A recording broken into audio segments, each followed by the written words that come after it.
BCB যা করছে সেটা হচ্ছে মানে একেবারে স্বৈরতান্ত্রিক পথে আগানো। চিন্তা করে দেখুন, আপনার খবরের সংগ্রহের জন্য কোনো প্রকার বিসিবি কারোর সঙ্গে কথা বলা যাবে না, মাঠে প্রবেশ করা যাবে না, কিছুই করা যাবে না, তাহলে তো হয় না। তাহলে ক্রীড়া সাংবাদিকদের কাজ কি?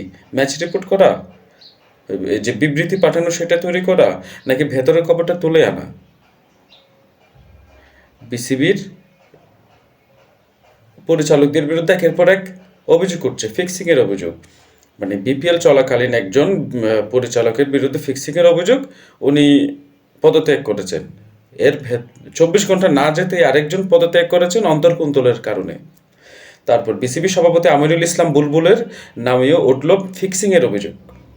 না, সেটা নাটক, সেটা মিথ্যা, সেটা প্রমাণিত বলা যায় না, কিন্তু সেটা আসলে মিথ্যে যে নাটক সেটা আসলে বোঝা যাচ্ছে।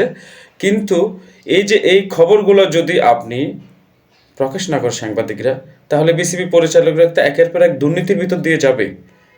তারা একের পর এক স্বৈরতান্ত্রিক সিদ্ধান্ত নিবে, একের পর এক যা বলা